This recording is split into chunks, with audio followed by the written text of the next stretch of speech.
السلام عليكم ورحمة الله وبركاته. الحمد لله رب العالمين، والصلاة والسلام على أشرف الأنبياء والمرسلين وعلى آله وصحبه أجمعين. ஜஷ்ன மீலாது சொசைட்டியினுடைய 75ஆம் ஆண்டு பவள விழா சீரத் மீலாது தொடர் சொற்பொழிவு நிகழ்ச்சியினுடைய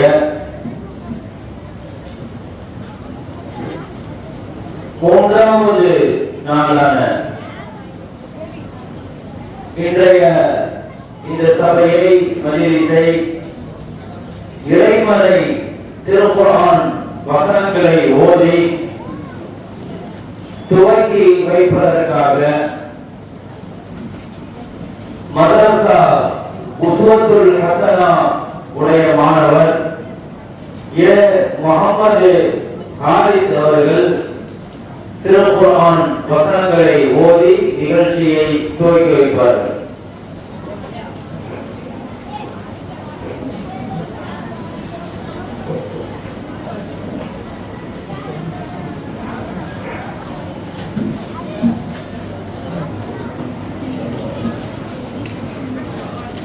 السلام عليكم ورحمة الله تعالى وبركاته.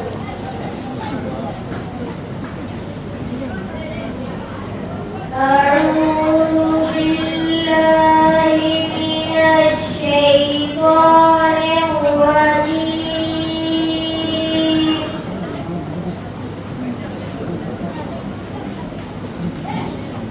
بسم الله الرحمن الرحيم.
السلام عليكم ورحمة الله وبركاته. الحمد لله الذي خلق السماوات والأرض وجعل الظلمات والنور، الذي أنزل على عبده الكتاب ولم يجعل له عوجا، لم يتخذ ولدا ولم يكن له شريك في الملك ولم يكن له ولي من الذل وكبره تكبيرا. نحمده ونستعينه ونستغفره ونؤمن به ونتوكل عليه، ونعوذ بالله من شرور أنفسنا ومن سيئات أعمالنا. من يهده الله فلا مضل له ومن يضلل فلن تجد له وليا مرشدا. أشهد أن لا إله إلا الله وحده لا شريك له، خصنا بخير كتاب أنزل وأكرمنا بخير نبي أرسل. وأشهد أن محمدا عبده ورسوله، بلغ الرسالة وأدى الأمانة ونصح الأمة وجاهد في الله حق جهاده، صلى الله عليه وعلى آله الطيبين وأصحابه الغر الميامين. هدى الله به بعد الضلالة وبصر به من الجهالة وكثر به بعد القلة وأغنى به بعد العيلة. فصلوات الله عليه وسلامه عليه وعلى آله الطيبين وأصحابه الطاهرين وأهل بيته أجمعين. أما بعد، فقد قال الله تعالى في كلامه القديم والفرقان الحميد: أعوذ بالله من الشيطان الرجيم، بسم الله الرحمن الرحيم. لقد لبثت فيكم عمرا من قبله أفلا تعقلون. وقال نبينا وحبيبنا وشفيعنا وقائدنا وأسوتنا محمد رسول الله صلى الله عليه وسلم: أنا وكافل اليتيم في الجنة، أو كما قال عليه الصلاة والسلام. كفاك بالعلم في الأمي معجزة في الجاهلية والتأديب في اليتم. صدق بوصيري رحمه الله.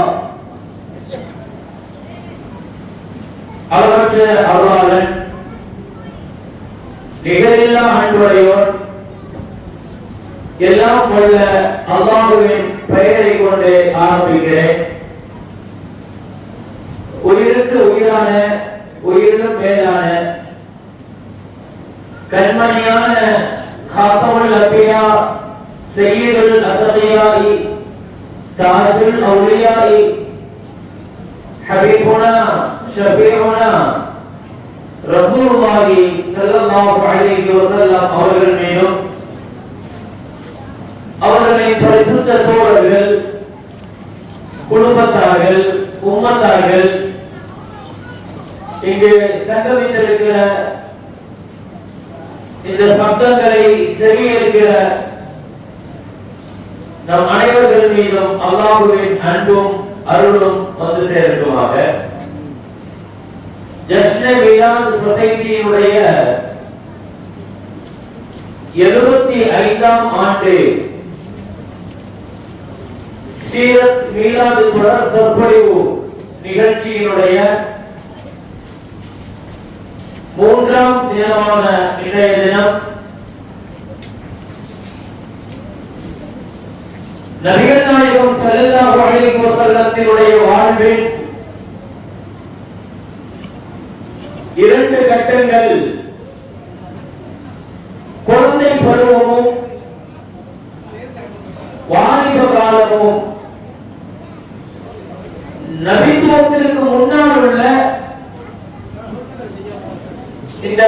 2 காலங்களை ஒவ்வொரு முஸ்லிமும் வரலாற்றினுடைய பின்னணியில் கண்டிப்பாக தெரிந்து வைத்திருக்க வேண்டிய ஒரு வாழ்க்கை. ஸல்லல்லாஹு அலைஹி வஸல்லத்தினுடைய பிறப்பு வரை இதுவரை உள்ள 2 நாட்கள்ல ஒரு நாள் ஸல்லல்லாஹு அலைஹி வஸல்லத்தினுடைய பாரம்பரியத்தை குறித்தும் குடும்பத்தை குறித்தும் நாம முதல் நாள் பேசணும். 2ஆம் நாள் நபிகள் நாயகம் ஸல்லல்லாஹு அலைஹி வஸல்லத்தினுடைய பிறப்புக்கு முன்னால் நடந்த நிகழ்வுகளும் பிறப்பின் போது நடந்த நிகழ்வுகளையும் 2வது தினம் நாம் பார்த்தோம். எனவே இது ரொம்ப முக்கியமான பருவம். பொதுவாக நாம நிறைய நபித்துவத்திற்கு பின்னால் உள்ள வாழ்க்கையை தான் நிறைய நம்ம பேசுறோம். நபித்துவத்திற்கு பின்னால் உள்ள வாழ்க்கையை நம்ம நிறைய தெரிஞ்சுக்கணும். நபிப்பட்ட மாணவர்களிலிருந்து நடந்த நிகழ்வுகளை கேட்டால் நமக்கு நிறைய தெரியும்.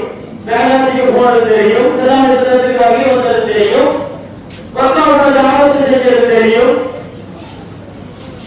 மதீனாவுக்கு ஈரத்து போனது, ஈரத்துக்கு பின்னால் போர்க்களங்கள், அற்புதங்கள், இப்படி இந்த 23 வருஷ வாழ்க்கைய நம்ம நிறைய பதிவு வச்சிருக்கிறோம்.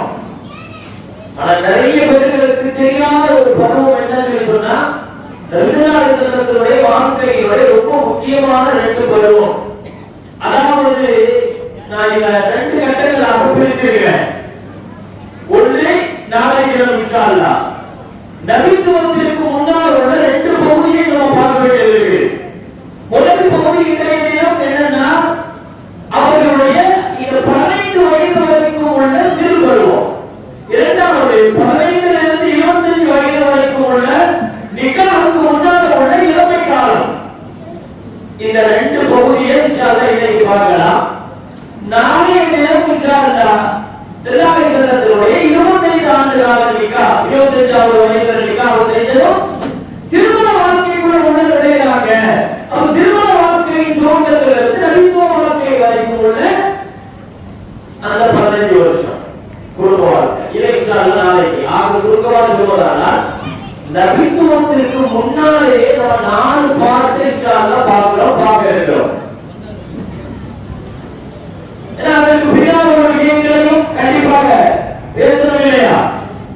பொதுவாக வரலாறு நான் ஆரம்பத்திலே இருக்கிறதையா சொன்னவாதினா வரலாறுகள் பயணிக்கிறதுங்கிறது ஒரேடியாக அந்த வரலாற்றில் பயணிக்காம ஒவ்வொரு வரலாற்றினுடைய பாடங்கள் இருக்கு. என்ன சரித்திரங்கள் சொல்வதோ அதை ரசிக்கிறதுங்கிற நோக்கம் அல்ல. குர்ஆன் அல்லாஹ் சொல்லுவான் லகத் கான ஃபீ கஸஸிஹிம் இப்ரத்துல் லில்-அல்பாப். சரித்திரங்கள் எதற்குன்னா பாடமும் படிப்பினையும் எடுக்கிறதுக்கு தான் சரித்திரங்கள். வரலாறுகள் கடந்த காலத்துடைய ஒரு வரலாறு நம்ம படிக்கிறோம் சொன்னா அந்த வரலாற்றில இருந்து எனக்கு இன்னைக்கு என்ன பாடம், இன்னைக்கு என் குடும்பத்தில் என்ன பாடம், இன்னைக்கு என் மக்கள் வளர்க்கிறதுக்கு என்ன பாடம், இன்னைக்கு என் சிறுபிள்ளைகள் வளர்க்கிறதுக்கு என்ன பாடம், என் வாலிபர்கள் வளர்க்கிறதுக்கு நான் என்ன பாடம் படிக்கணும். அப்ப வரலாற்றில் இருந்து நாம பெற வேண்டிய படிப்பினைகள் ரொம்ப முக்கியமானது. அதனால வரலாறு பயணிக்கிற போது அங்காங்கே சில இடங்கள் நான் தொட்டு காட்டுவேன். இந்த இடங்கள்ல ஏன் இப்படி வரலாறு இப்படி பயணிச்சிச்சு, இது ஏன் நடந்துச்சு, இந்த நிகழ்வுக்கான காரணம் என்ன, இதன் பின்னணி என்ன என்று வரலாறு பயணிக்கிற போது அந்த பாடங்களை அப்படி எப்படி நீங்க கேப்சர் பண்ணணும், அந்த பாடங்களை அப்படி பிடிக்கணும். அதுதான் ரொம்ப முக்கியம். இதை சும்மா சரித்திரங்களை சொல்லிட்டு போறதல்ல. குர்ஆன் ஒன்றும் சரித்திர நூல் கிடையாது. குர்ஆன்ல அல்லாஹ் எல்லாத்தையும் அல்லாஹ் பேசுறான். அப்ப எங்கும் நீக்கமர நிறைந்திருக்கிற அளவுக்கு ரசூலுல்லாஹி ஸல்லல்லாஹு அலைஹி வஸல்லத்துடைய வாழ்க்கை வரலாறு தான் படப்பிடித்து காட்டுவது போல ஒவ்வொன்றையும் அல்லாஹ் அரசுகிறான். சரி, இப்போ வரலாற்றுக்குள்ள வாங்க. நேற்றைய தினம் நான் நிறுத்தியிருக்கிற இடம் உங்களுக்கு நான் இந்த இடத்துல ஞாபகப்படுத்துறேன். நபி ஸல்லல்லாஹு அலைஹி வஸல்லம் 4 தாய்மார்களுடைய பிரசவ பணிகளில் ஸல்லல்லாஹு அலைஹி வஸல்லம் பிறக்கிறார்கள். அனாதையான ஒரு பிறப்பு. முதல்ல நம்ம இங்க தொட்டு காட்டுவது ஒரு யத்தீமான ஒரு அனாதையாக ஏன் ஸல்லல்லாஹு அலைஹி வஸல்லம் அல்லாஹ் பிறக்க வச்சான்.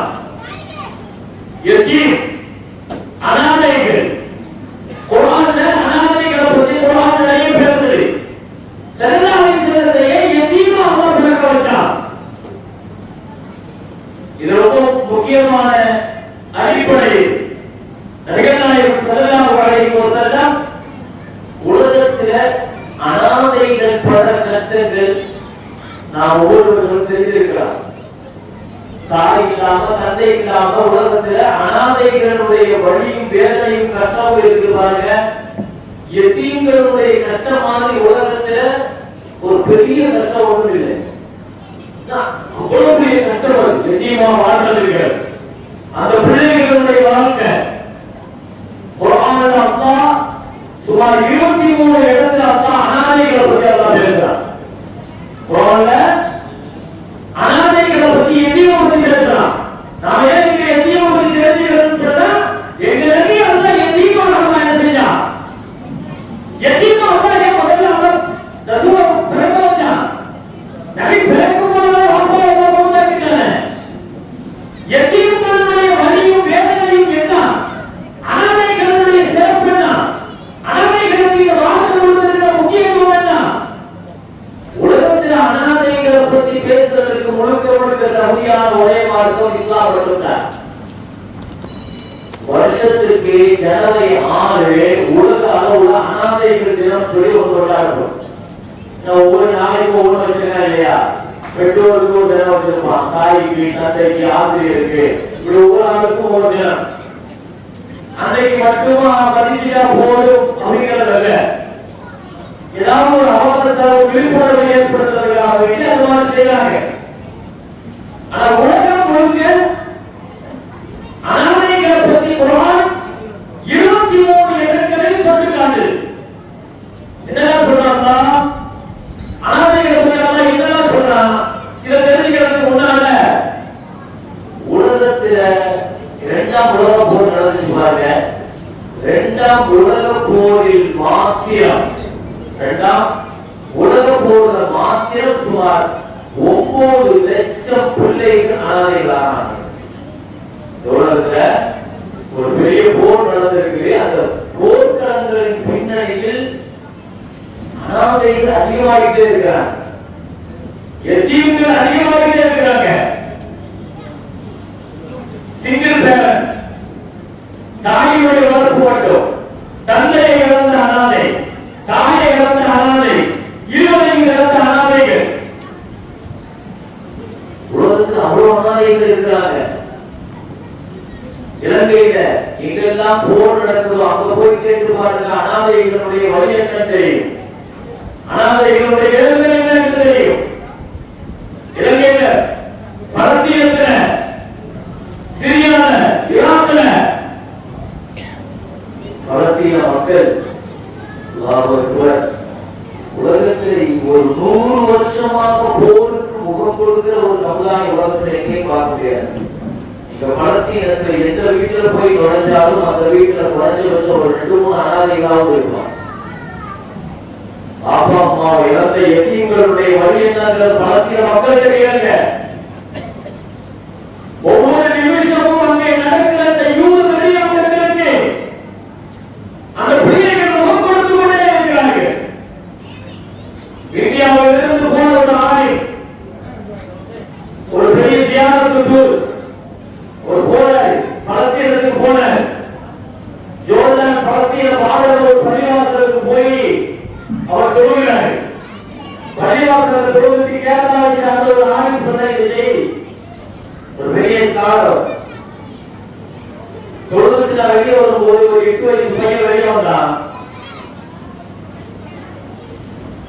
அந்த பையன் கேட்டேன், தம்பி உனக்கு வாப்பா அம்மா இருக்கிறாங்களா, அக்கா அம்மா இருக்கிறாங்களா? அந்த பிள்ளைய கேட்டேன்.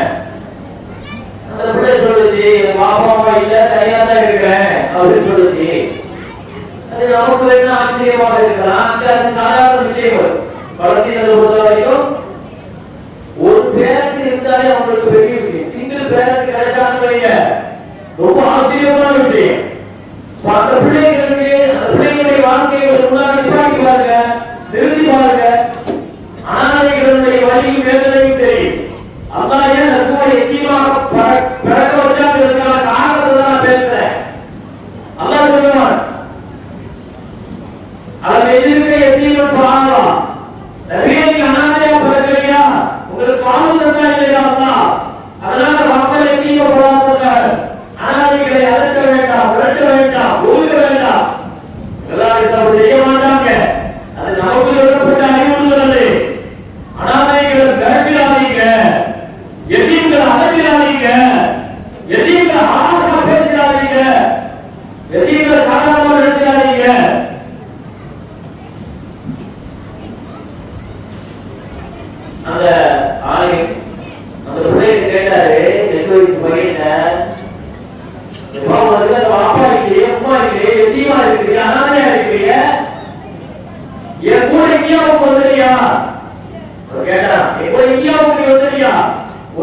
பலஸ்தீன சிறுவன், யதீமான ஒரு பலஸ்தீன சிறுவன் எங்கூட வந்து என் பத்தியா ஒன்று கேட்கிறான்.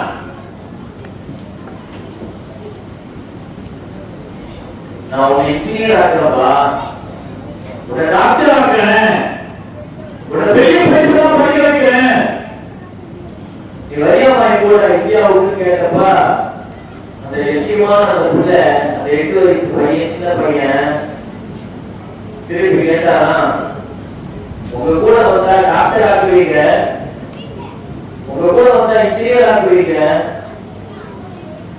உங்க கூட வந்தா எனக்கு ஷஹீத் ஆக்குவீங்களான்னு கேட்டான். ஷஹீத் மரணம் எனக்கு கிடைக்குமா? ஷஹாதத் மரணம் கிடைக்குமா? இந்த தீனுக்காக உயிர் கொடுக்க என்ன ஈமான் அது?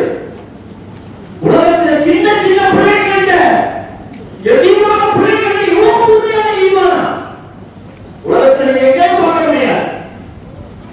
பலஸ்தீனை சுற்றி இருக்க அந்த பிள்ளைகள்கிட்ட மட்டும்தான், அந்த இளைஞர்கள்ட்ட மட்டும்தான். வீட்டில இருந்து வெளியே போனா வீட்டுக்கு திரும்பி வருவாங்க உறுதி இல்லை. தலப்பாவைகளை கஃன் துணிகளாக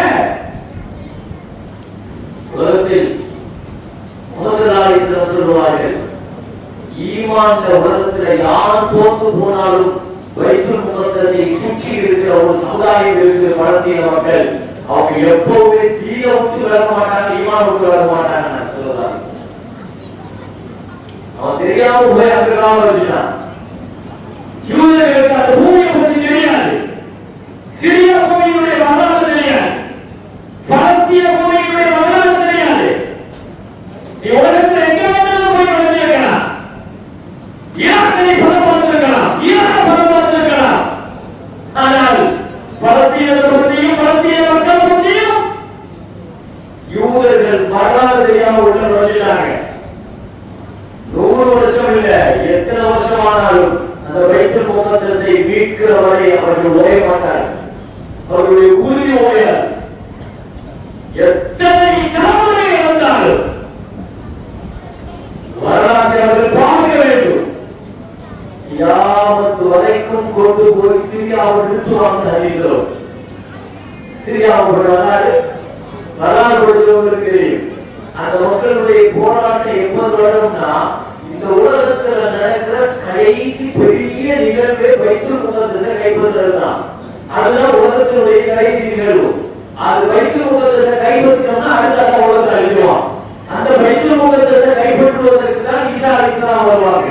அந்த பைத்துல் முகத்தஸை கைப்பற்றுவதற்கு தான் மஹ்தி அலைஹிஸ்ஸலாம் வருவாங்க. அந்த பைத்துல் முகத்தஸை போராடி எடுக்கிறதுக்கு தான் தஜ்ஜால் வருவான். அந்த பைத்துல் முகத்தஸை ஒட்டி தான் எல்லாமே நடக்கும்.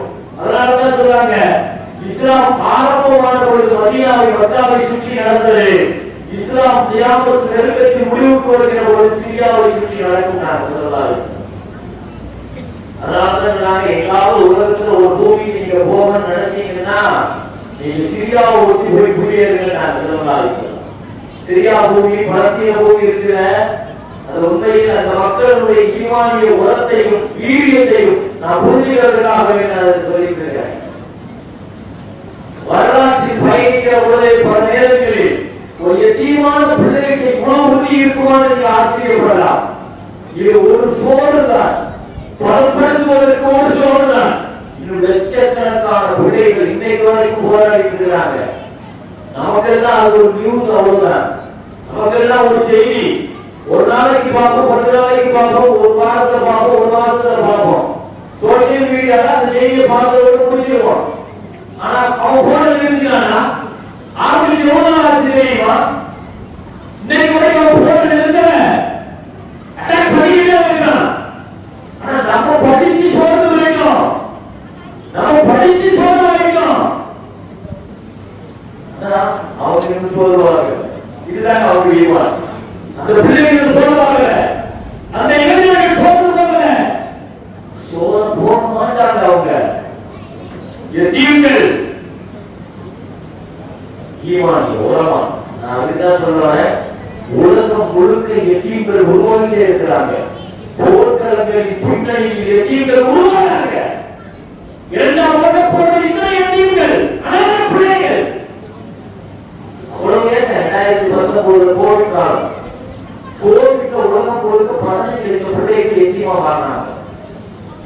காலத்துல கொரோனா காலத்துல உலகம் முழுக்க மௌத்தா போனவங்களுடைய விளைவுகளாக அனாதை பிள்ளைகள் சுமார் 15 லட்சம் பேர் சொல்லிட்டு என்ன செய்யறாங்க, செலவெடுத்துக்கிறாங்க. நான் உலகத்துல அவ்வளவு பேர் இருக்கிறாங்க. அதான் பாதுகாக்கணும், அதான் எத்தியமான பிள்ளைகள் அதான் வளப்படுத்தணும். அப்படி ஒரு சூழ்நிலை நம்ம பிள்ளைகளுக்கு ஏற்படுத்துறது அதான் பாதுகாக்கணும். அதான் ஆசிரியர் கேட்கிறோம், அதான் என் பிள்ளைகளை எத்தியமா இருக்கிறாங்க கேட்கணும். என் மக்களை எத்தியமா விட்டு போயிடக்கூடாது. உலகத்தில் அதை விட வழியும் வேலையும் ஒண்ணுமில்லை. மௌத்தா போகும்போது சங்கீதாமா செல்லாசலத்தை கேட்டாங்களா, எனக்கு ஒரு ஆசை இருக்கு, அல்லாஹ் எனக்கு 4 பொம்பளை பிள்ளையை கொடுத்தான். 4 பொம்பளை பிள்ளைகளை 3 பெண் குழந்தைகளை நல்லபடியா நான் வளர்த்து ஆளாக்கி கல்வி கொடுத்து ஒழுக்கம் கொடுத்து ருகையா உப்பு கொடுத்தும் செய்ய 4 பொம்பளை பிள்ளைகளை 3 பொம்பளை பிள்ளைகளுக்கு நான் வளர்த்து ஆளாக்கிட்டேன். ஆனா என் புள்ள பாத்திமாவை வளர்க்கிற நசீப் இல்ல, சிங்கிள் பேரண்டா தான் என் புள்ள வளரும் போல தெரியுது. என் புள்ள தாய்க்காக எத்தீமாக போல தெரியுது. நான் சொல்ல பாருங்க, எத்தீமுங்கிறது தந்தை இல்லாட்டி எத்தீமு தான், தாயை இறந்தாலும் எத்தீமு தான், தாய் தந்தை 2 பேரும் சேர்ந்து இறந்தாலும் எத்தீமு தான். என் புள்ள தாய்க்காக எத்தீமாக போல தெரியுது. நான் சொல்றதா எனக்காக ஒன்னே ஒன்று செய்வீங்களா அப்படின்னு கணவர்கிட்ட ஊதா போகும்போது நதியா அம்மா கேட்டாங்களா, என்ன செய்யணும் சொல்லுங்க நான் செய்வேன். இல்ல என் புள்ள தாய் இல்லைங்கிற அந்த வழி இல்லாம என் புள்ள வளரணும், தாய்க்கு தாயாக தந்தைக்கு தந்தையாக என் பிள்ளையை நீங்க வளர்ப்பீங்களா அப்படின்னு கேட்டாங்க. செல்லாதீஸ்வரத்துக்கு தெரியும் இல்லையா, ஒரு எத்தீமுடைய வழி என்னங்கிறது தெரியும் இல்லையா. அப்படித்தான் வளர்த்தார். எனவே உலகத்தில் அனாதைகளுடைய நிலைகளும் கஷ்டங்களும் வழிகளும் வேதனைகளும் இதை தெரிஞ்சுக்கிட்டாதான் செல்லாதீஸ்வரன் அம்மா எத்தீமாயை கொண்டு வந்தான். எத்தீமாயை பிறந்தாங்க, எத்தீமாயை வளர வச்சான். அதனுடைய ரகசியம் என்ன? வரலாற்றில் இப்படி நடந்தாங்க சொல்லிட்டு போவது பெரிய விஷயம் அல்ல. ஏங்கிற கேள்வியை நிறுத்தி பதில் தெரிஞ்சுட்டு போகணும். சொல்லுவா எத்தீமா, இது ஒரு மெசேஜ், இது எல்லாத்துக்கும் தெரியும். ஏன் எத்தீமும் எந்த காரணம் தெரியுமா? எத்தனை பேருக்கு பதில் வச்சிருக்கிறோம். ஏன் எத்தீமா செல்லாதீஸ்வரன் ஏன் எத்தீமா? பிள்ளைகளுக்கு முன்னால் தந்தை இல்லாத எத்தீம், 6 வயசுல தாய் இல்லாத எத்தீம். ஏன் குர்ஆன்ல எத்தீம்களை பத்தி குர்ஆன் பேசுது. என்ன செய்யணும்? அல்லாஹ் சொல்றான், எத்தீம்களுடைய விஷயத்துல நீங்க செய்ய வேண்டியது கௌலம் மஅரூஃபா வகூலு கௌலம் மஅரூஃபா, அவங்களுக்கு நல்ல கண்ணியமான வார்த்தையை பேசுங்க, அவங்களுடைய கல்வி தரத்தை மேம்படுத்துங்க, அவங்களுடைய பொருளாதார தரத்தை மேம்படுத்துங்க, அவங்களோட உள்ள உறவுகளை மேம்படுத்துங்க. எத்தீம்களுக்கு குர்ஆன் 23 பேசுறது பாருங்க. இந்த மாதிரியான விஷயங்கள் எத்தனை உங்க வீட்டுல உங்க சொந்தத்துல உங்களுக்கு தெரிஞ்சவங்கல்ல எத்தீமான பிள்ளைகள் இருக்கிறாங்க. நீங்க காலையில இருக்கீங்க, பொறுப்பாளியா இருக்கீங்க, உங்களை பத்தி நிறைய பேசுது. எப்படி நடக்கணும்? எத்தீமான பிள்ளைன்னு சொல்லிட்டு கல்வியில சாதாரண ஸ்கூல்ல சேர்த்து விடுறது, எத்தீமான பிள்ளையான பொருளாதாரத்துல கொஞ்சம் அப்படி இப்படி நடந்துக்கிறது. நபிகள் நாயகம் ஸல்லல்லாஹு அலைஹி வஸல்லம் வந்து ஷகா ரஜுலுன் இலா நபி ஸல்லல்லாஹு அலைஹி வஸல்லம் ஒருத்தர் வந்து சொன்னாரு, அஸ்வத கல்வி யா ரசூலல்லாஹ், அல்லாஹ்வுடைய தூதர் அவர்களே, என் இதயம் ரொம்ப இறுக்கமா இருக்குது, என் இதயம் கனத்த கல்வர்களா இருக்குது, இறக்கமே வர மாட்டேங்குது. அந்த சஹாபி சொல்ற வார்த்தை என்ன? ஷகா ரஜுலுன் இலா நபி அஸ்வத கல்வி, என் இதயத்துல இறக்க வர மாட்டேங்குது, கனியத்தன்மை இருக்குது, கனத்து போயிருக்குது, என்ன செய்யணும் அப்படின்னு கேட்டாங்க. நபிகள் நாயகம் ஸல்லல்லாஹு அலைஹி வஸல்லம் சொன்னார்களா, உங்கள் இதயம் வெண்மையாகிறதுக்கு இரக்கமா மாறுவதற்கு நீங்க செய்ய வேண்டிய விஷயம் மூணு விஷயத்தை சொன்னாங்க ஸல்லல்லாஹு அலைஹி வஸல்லம். உதுலுல் யதீம் வம்ஸஹ் ரஸல் வதஇ மின் தஆமிக் யலீனு கல்பக் வதகுல் ஹாஜத். சொன்னாங்க அனாதைகளை யதீம்களை பார்த்தா, யதீமான பிள்ளைகளை பார்த்தா அவங்க பக்கத்துல போய் நெருக்கமா இருக்க, கொஞ்ச நேரம் உங்க பக்கத்துல உட்கார வைங்க. யதீம கொஞ்ச நேரம் அவங்க பக்கத்துல நீங்க உட்காருங்க. தலையை தடவி கொடுங்க, அந்த பிள்ளைகளுடைய தலையை தடவுங்க. உணவு சொன்னாங்க நீங்க சாப்பிடும் போது உங்க சாப்பாடு கொடுக்கறது அவங்களோடு உட்கார வச்சு சாப்பிடுங்க. இந்த மூணு செஞ்சீங்கன்னா உங்க இதயமும் லேசாகும். அதோடு இன்னொரு வார்த்தை சொன்னாங்க, உங்க தேவையும் அதை நிறைவேற்றி தருவாங்க.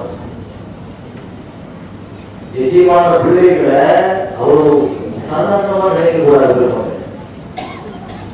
காசம எஜீமான அபிரூபாவா ஸல்லல்லாஹு அலைஹி வஸல்லம் ஒரு வழக்கு வந்துச்சு. என்ன வழக்குன்னா, அபூலுபாபா அவர் சொல்றாரு, ஒரு தோட்டை ஏன் தோட்டம், ஒரு எஜீமான பிள்ளை அவர் வந்து சொன்னாரு ஏன் தோட்டம். இந்த வழக்கு வரும்போது ஸல்லல்லாஹு அலைஹி வஸல்லம் ரெண்டு வழக்கையும் கேட்டுட்டு அபூலுபாபாவுக்கு சாதகமாக தீர்ப்பு பண்ணிட்டாங்க. இந்த எஜீம் அழுகிறாரு, இந்த அனாதை பிள்ளை அழுகிறாரு. நபி ஸல்லல்லாஹு அலைஹி வஸல்லம் தீர்ப்பு செஞ்சுட்டு அபூலுபாபான்னு சொன்னாங்க, ஆதிஹி நஹரா, அந்த பேரித்த மரத்தை, ஒரே ஒரு மரம் தான் அந்த சண்டை மரம், அந்த மரத்தை எனக்காக நீங்க அந்த எஜீமுக்கு கொடுத்துருங்க, அந்த அனாதையான பிள்ளைக்கு கொடுத்துருங்க. அவர் சொல்லிட்டாரு, இல்ல தரமாட்டேன், இல்ல கொடுக்க முடியாது. திருப்பி ஸல்லல்லாஹு அலைஹி வஸல்லம் கேட்டாங்க, ஆதிஹி நஹரா, அந்த ஒரு பெரிய மரத்தை கொடுங்க, சொர்க்கத்துல உங்களுக்கு விளைச்ச வர ஆகி தரேன் அப்படின்னு சொன்னாங்க. சொர்க்கத்துல வாங்கி தரேன். அவர் சொன்னார், இல்ல யார் சொல்ல கொடுக்க மாட்டேன். சபையில் இருந்த அபூபக்கர் ரலியல்லாஹு ஒரு சஹாபி ஸல்லல்லாஹு அலைஹி வஸல்லம் பக்கத்துல வந்து, யார் சொல்லலாம், நான் எப்படியாவது சம்மதிக்க வச்சு அந்த தோட்டத்தை நான் வாங்கி கொடுக்கிறேன், அந்த மரத்தை எனக்கு நீங்க சொர்க்கத்துல அந்த மரத்தை வாங்கி தருவீங்களான்னு கேட்டேன். ஸல்லல்லாஹு அலைஹி வஸல்லம் சொன்னாங்க, உடனே பேசலாம், உடனே அந்த கீழே வாங்கி தரேன் அப்படின்ன உடனே இவர் போனார்.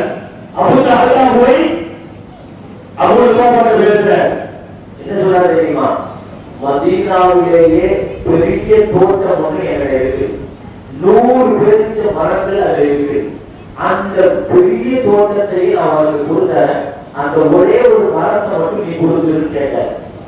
சரிங்க கொடுப்போம், சரி சொல்லிட்ட.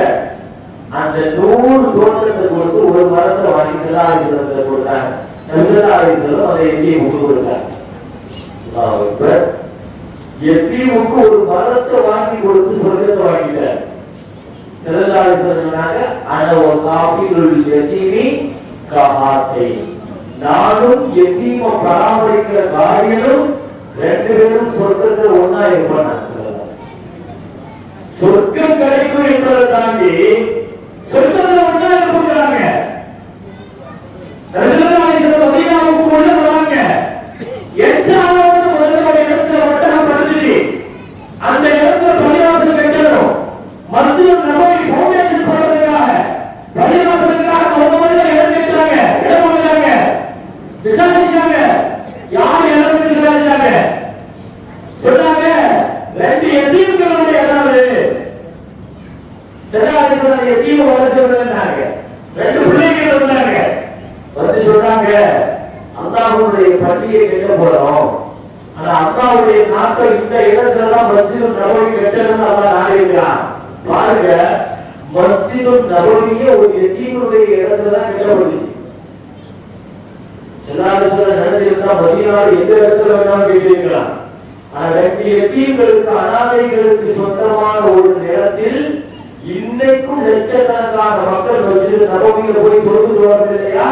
யாருக்கு சொந்தமான இடம்? நல்ல ஞாபகம் வச்சுக்கிற, 2 எத்தீம்களுக்கு சொந்தமான இடம். பனி தஜ்ஜால் குடும்பத்தினுடைய 2 அனாதைகள் 2 பேரும் ஸல்லல்லாஹு வந்தாங்க. அந்த ஸல்லல்லாஹு அலைஹி கேட்டாங்க, அல்லாஹ் விரும்புறா உங்க இடத்துல பள்ளிவாசல் கேட்கறது பொருள்களை வாங்கிய பாருங்க. அவங்க எத்தீம்கள் வருகிறதுக்கு அப்படி சொல்றேன். நான் ஏன் அனாதைகளை பத்தி யோசனை பேச வேண்டியிருக்கு?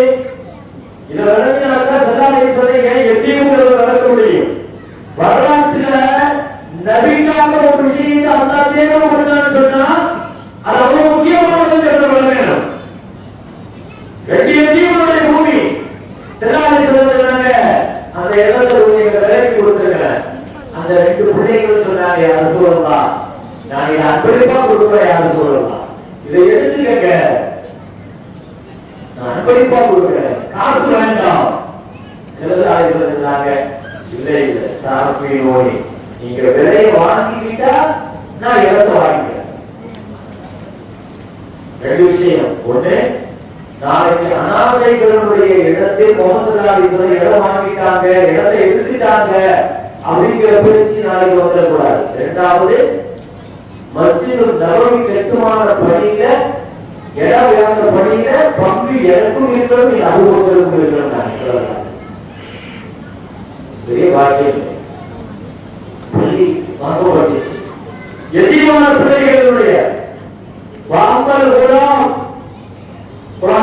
வாங்கல் ஜிதாரு ஃபகாலே உலாமனி யதீமை. மூசா அலைஹிஸ்ஸலாம் ஒரு ஊருக்கு போகும்போது ஒரு சோத்தை நிறுத்தி வச்சாங்க இல்லையா? அதுக்கு அல்லாஹ் சொன்ன காரணம் உட்கார்ந்து ஒரு கருத்துலமா 2 எத்தீம்கள் அனாதைகளுக்கு சொந்தமான சொத்து அதுக்கு கீழே இருக்குது. அந்த ஊர் மக்கள் அதை எடுத்துக்க கூடாதுங்கிற பாதுகாப்புக்காக அந்த கட்டடத்தை 2 குமாரர்களை கொண்டு அல்லாஹ் கட்ட சொன்னான். மூசா அலைஹிஸ்ஸலாம் சுலைமான் அலைஹிஸ்ஸலாம் வழியுல்லா 2 பேரை கொண்டு அல்லாஹ் கட்ட சொன்னான். அனாதைகளுடைய சொத்தை பாதுகாக்க சொல்றாங்க. இந்த ஆயத்து என்ன சொல்லுது? அனாதைகளுடைய சொத்தை கையில் சொல்லுது. ஸல்லல்லாஹு அலைஹி வஸல்லம் அனாதைகளுடைய சொத்தை பரக்கத்தை வாங்கினாங்க. காசு கொடுத்து அந்த இடத்தை வாங்கி மஸ்ஜித் நபவி கட்டினாங்க. மஸ்ஜித் நபவி கட்டினாங்க. மஸ்ஜித் நபவி இன்னைக்கு லட்சக்கணக்கான மக்கள் நடந்து போகிற இடமாக இருக்கலாம், விசாலமாக இருக்கலாம். ஆனால் அதனுடைய மூலம் அடிப்படை அனாதைகளுடைய எத்தீம்கள் அனாதைகள் இந்த உம்மத்தில் ஆதரிக்கணும், அனாதைகள் கண்ணியப்படுத்தணும், அனாதைகள் ஆதரிக்கணும்.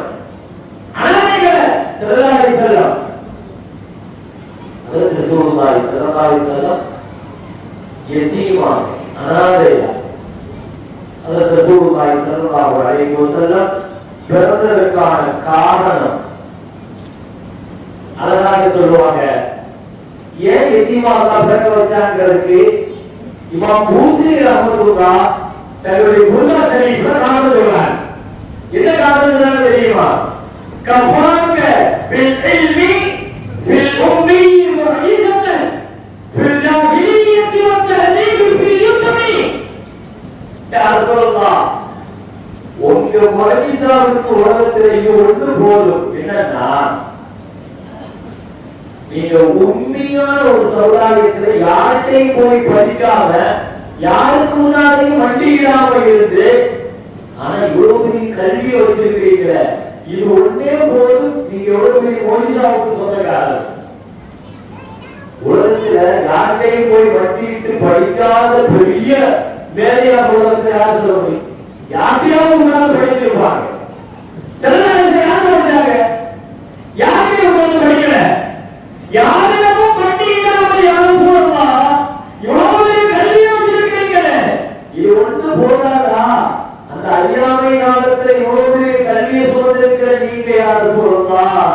உங்க மொழிசாவுக்கு இது போதுமே சொல்லிட்டு அடுத்து ஒரு வார்த்தையை சொன்னாங்க. எதீமாக அனாதையாக இருந்தும் யார் சொல்லலாம். இவ்வளவு பெரிய ஒழுக்க ஞானத்தை பெற்றிருக்கிறீர்களே, இவ்வளவு பெரிய ஒழுக்கத்தோடு வந்திருக்கிறீர்களே, இந்த 2 வார்த்தை புரியுதா? நீங்க எதீமாக இருந்து உம்மியாக இருந்து உம்மியாக இருக்கிறீங்க, யார்கிட்டையும் போய் மண்டியிடல, ஆனாலும் கல்வி வச்சிருக்கிறீங்க. எதீமா இருக்கிறீங்க, பாப்பா அம்மாவுடைய வளர்ப்புல இல்ல, வளர்க்கப்படல. ஆனால் முழுமையை ஒழுக்கத்தோடு அதோடு சொல்லலாம். இது பெரிய மோஜிதா இல்லையா? இது உலகத்தில் இது பெரிய மோஜிதா இல்லையா? அத்தபனி ரப்பி ஃபஹஸன தலீபி, அல்லபனி ரப்பி ஃபஹஸன தலீபி. ரெண்டுக்கும் பதிலா ரசூலுல்லாஹி அலைஹி வஸல்லம் சொல்றாங்க, நான் யார்கிட்டையும் வண்டி எழுதல, யார்கிட்டையும் வண்டி எழுதல. யாரும் ஆசிரியர் கிடையாது. ஸல்லல்லாஹு அலைஹி வஸல்லம் யாரும் கிடையாது, ஆசிரியர் இல்ல. ஜிப்ரீல் அலைஹிஸ்ஸலாம் வந்து ரசூலுல்லாஹ்வை முதல்ல ஓதுங்கன்னு சொல்லுவாங்க. ஸல்லல்லாஹு அலைஹி வஸல்லம் பதில் சொல்லுவாங்க, மாஅன பிகாரி, நான் ஓத மாட்டேன், ஓத தெரியாதுன்னா. திரும்பவும் ஓதுங்கன்னாங்க. ஓத தெரியாது, ஓத முடியாதுன்னு சொன்னாங்க.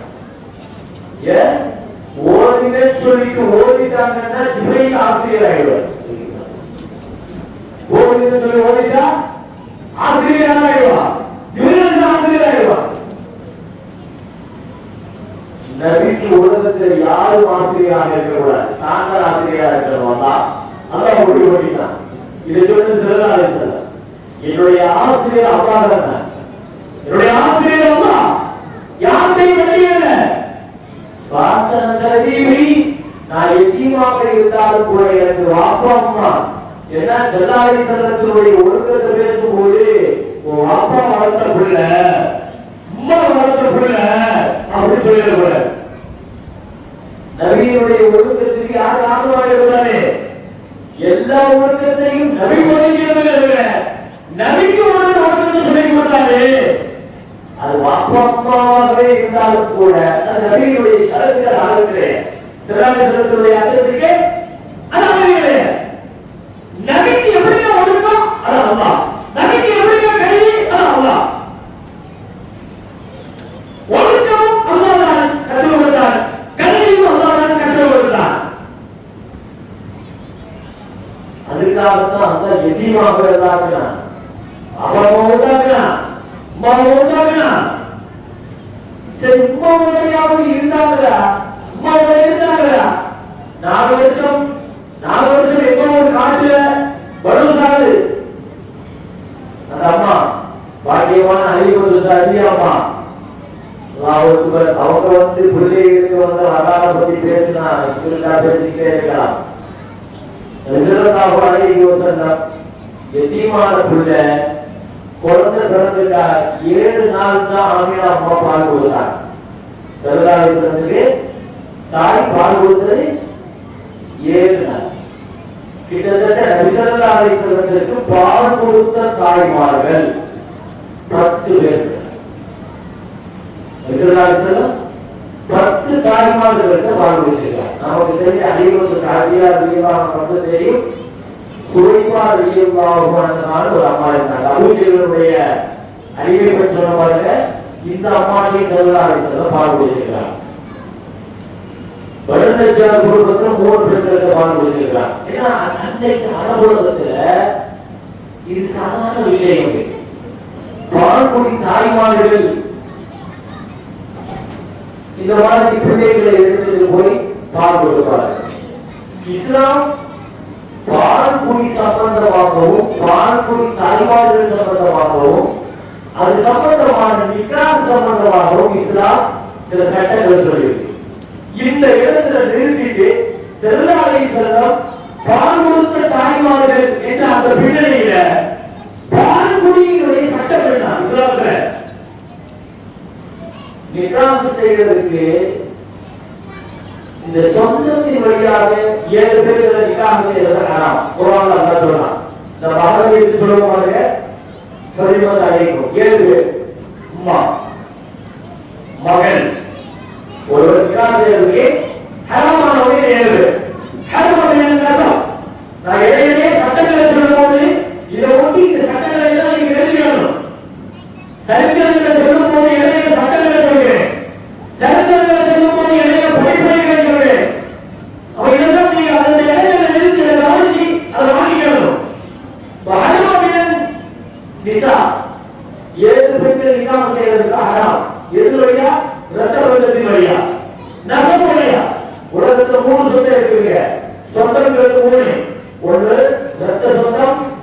திருமண பந்தம், பால் குடிப்பது. இந்த மூணு தான் சொந்தங்கள். உலகத்துல வேற எதுவுமே சொந்தம் இல்லை. அதுக்கு பின்னால நமக்குள்ள இருக்கிற ஈமானிய சொந்தங்கள் இருக்கிற மத சொந்தங்கள் பின்னால சொந்தம்னா இந்த மூணு தான். ஒரு ரத்த பந்தம், ரத்த சொந்தம். இதுக்கு அரபியில நஸப்னு சொல்லுவோம். நஸப். இரண்டாவது திருமணம். திருமணத்தின் மூலமா சொந்தங்கள் இருக்கு இல்லையா? ரத்த பந்தம் நமக்கு தெரியும். நம்ம பெற்றோர்களான சில சொந்தங்கள் கிடைக்கும். அப்பா அம்மா, பாப்பா கூட பிறந்தவங்க, அம்மா கூட பிறந்தவங்க, இந்த சொந்தங்கள் ரத்த பந்தங்கள், சகோதரர்கள். அடுத்து இருக்கு திருமணம். திருமணத்தின் மூலமாக சில சொந்தங்கள் கிடைக்கும். திருமணத்தின் மூலமா மனைவியுடைய தாய், மனைவியுடைய சகோதரிகள், இது மாதிரி சில சொந்தங்கள் கிடைக்கும். பால்குடியின் மூலமாகவும் சொந்தம் உண்டு. அதுவும் கிட்டத்தட்ட ஈக்குவலான சொந்தம் தான். பால்குடியையும் அது ஈக்குவலா. இருக்கு 7 பெண்களை நீங்க நிக்காஹ் செய்யறது ஹராம். அதே மாதிரியே பால்குடி உறவுகளையும் இதே 7 சொந்தங்களுக்கு நிக்காஹ் செய்யறது ஹராம். அது என்னது? முதலாவது தாய், இரண்டாவது மகள், மூன்றாவது சகோதரி, நான்காவது மாமி. பாப்பாவோட வரணும். அதுக்கு அரபியில அம்மத்து சொல்லுவோம். அம்மாவுக்கு நமக்கு தெரியும் உம்மும்பா, மகளுக்கு தெரியும் பித்தும்பா, சகோதரிக்கு உசுத்தும்பா. அப்போ உம்மா, மகள், சகோதரி, மூன்றாவது அம்மத். அம்மத்னா என்ன? பாப்பா கூட பிறந்த மாமிமார்கள். நிக்காஹ் செய்ய முடியாது. ஆனா ஹாலத், அம்மா கூட பிறந்தவங்க, சாட்சி மாறி. ஒரு ஊருக்கு ஒரு வித்தியாசம் சொல்லுவாங்க, காலாமா சொல்லுவாங்க, ஊருக்கு ஒரு வித்தியாசம் இருக்கலாம். நாம் அம்மத்துனா பாப்பா கூட பிறந்தவங்க, ஹாலத்னா அப்பா கூட பிறந்தவங்க, சாட்சி மாறி. அம்மா கூட பிறந்த சாட்சி கலாபுரி அஞ்சாச்சா. அடுத்து குர்ஆன் அல்லாஹ் சொல்றா வபனாத்துல் அஹி 6 வபனாத்துல் உஹ்தி 7. சகோதரனுடைய மகள், சகோதரியுடைய மகள். எவ்வளவு பிறந்திருக்கிறாரு சகோதரர்கள், அவங்களுடைய மக்களை பொருள் பிள்ளைகள் நான் செய்ய முடியாது. எவ்வளவு பிறந்த சகோதரி இருக்கிறா, என் சகோதரியுடைய பிள்ளையை மகளை நான் செய்ய முடியாது, நிக்காஹ் செய்ய முடியாது. எங்க கேட்டாலும் நம்ம கண்ண மூடிக்கு இருந்தாலும் ஞாபகப்படுத்தினார். இந்த 7 உறவுகளை செஞ்சுக்கணும், ஞாபகப்படுத்தினார். இதே சட்டம் பால்குடி உறவுக்கு வரும். பால் கொடுத்த தாய், சேர்ந்து பால் குடித்த சகோதரி, மகள், இது எல்லாமே வரும். இந்த மாதிரி உறவு, சாட்சி உறவு, சகோதர சகோதரியுடைய மகள்கள், இந்த உறவு பூராவே பால் குடிக்கு வரும். அது எப்படி பால் குடி வழியாக எப்படி சகோதரி வரும், பால் குடி வழியாக எப்படி அந்த உறவு தாயுடைய உறவு வரும்? இப்போ செல்லாதிசலத்திற்கு பால் கொடுத்த தாய் சோழிப்பார் வியப்பாக வைங்க, அல்லது ஐம்பது சாதியா வைங்க. இந்த 2 பேரை நீங்க எடுத்துக்கங்க. இந்த 2 பேர் இந்த 2 தாய்மார்கள் செல்லாதிசலத்துக்கு தாயுடைய அந்தஸ்துல வந்துட்டார். ஆனால் இந்த அம்மாட்ட யாரெல்லாம் பால் குடிச்சிருப்பாங்களோ அவங்க எல்லாமே செல்லாதிசலத்துக்கு சகோதரி ஆயிடுவாங்க, பால் குடி சகோதரி ஆயிடுவாங்க. ஒன்றுமில்ல, புகாரில வர ஒரு ஹதீஸ். உம்மு ஹபீபா பெரிய பாவனா செல்லாதிசலத்தினுடைய மனைவி. அவங்க வந்து செல்லாதிசலத்துக்கு சொன்னாங்களா, யார் சொல்லலாம், என் தங்கச்சியை நீங்க கல்யாணம் முடிச்சுக்கணும், என் தங்கச்சியை நீங்க கல்யாணம் முடிக்கணும் அப்படின்னு கேட்கிறார். அம்மா பேரு அஸ்ஸா பிரித்து அபி சுஃபியான், என் சகோதரி அஸ்ஸா நீங்க கல்யாணம் முடிக்கணும். செல்லாதிசலம் கேட்டாங்க, துஹபி எவ்வளவு நீயே சொல்லுங்க, என்ன விரும்புறியா? ஒரு பெண் தன் சகோதரிய செல்லாதிசலம் கேட்டாங்க, என்ன விரும்புறியா அப்படின்னு கேட்டார். என்ன யார சொல்றோம், உங்களுக்கு 40 மனைவி இருக்கிற சகோதரிகளை கேட்கிறேன். அந்த அம்மா சொல்ற ரோஷம் பாருங்க. எனக்கு ஒரு மனைவியா இருக்கிற நசீப வச்சு இல்லையா அந்த வாக்கிய சகோதரிகளை கேட்கிறேன். செல்லாதீசர் சொன்னாங்க, இல்லவா எனக்கு ஹலால் இல்லடா எல்லோரி. மக்கள் பேசிக்கிறாங்க, நீங்க உப்பு சலமா உங்க மனைவி உப்பு சலமாவுடைய மகன் துர்ராம நீங்க கல்யாணம் பண்ணிக்கலாமே. செல்லாதீசர் சொன்னாங்க, ஏமா அது நான் வளர்த்த புள்ள, எப்படி எனக்கு ஹலாலாகும்? செல்லாதீசர் என்ன சொல்றாங்க, உப்புசலமா இருக்காங்க, அவங்க மூத்த கணவருக்கு பிறந்த பிள்ளைய ரசூலுல்லாஹ் கல்யாணம் போடுறாங்க. ஒரு பேச்சு வந்துச்சு, செல்லாதீசர் எனக்கு ஹலாலாகாது. என்ன ஒரு தகப்பனுடைய ஸ்தானம். மறுபுறத்தில் செல்லாதீசர் சொல்றாங்க, ஏமா நானும் அது அவர் துரா இருக்கிறாங்க, அந்த அம்மாவுடைய அப்பா அபூசலமாவும் ஒன்னா ஒரு தாய்க்கு பால் குடிச்சிருக்கிறோம். யார்கிட்ட? சுரைபா அடையலாம். நான் சுரைபாட்ட பால் குடிச்ச மாதிரி அபூசலமாவும் பால் குடிச்சாரு. அப்ப அபூசலமாவும் நானும் பால் குடிக்கிற சகோதரர்கள். அப்படின்னா என் சகோதரனுடைய மகளை நான் கல்யாணம் செய்த ஹராம் மாதிரி அபூசலமா பால் குடிக்கிற என் சகோதரன், அவருடைய மகன் துர்ராவை நான் எப்படிமா ஹலாலாக முடியல? குழம்பா இருக்கும், தெளிவா இருக்கும் நினைக்கிறேன். பால்குடி ரீதியான உறவும் ஒழுங்குகளும் நடந்துங்க.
اللهم صل على النبي مصطفى حبيبك محمد عبدك ورسولك النبي الأمي وعلى آله وصحبه.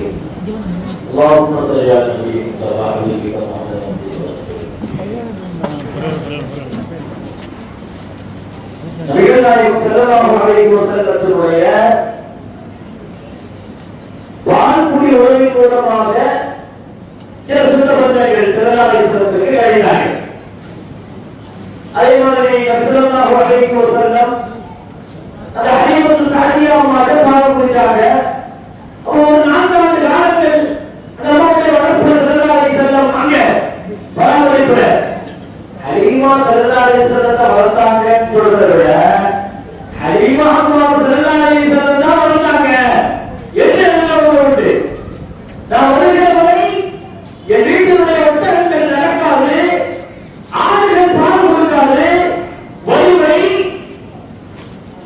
இப்படி இருந்த என் குடும்பம் ஸல்லல்லாஹு அலைஹி வஸல்லம் வந்ததற்கு பின்னால் என் குடும்பமே மாறிச்சுக்கிறார்.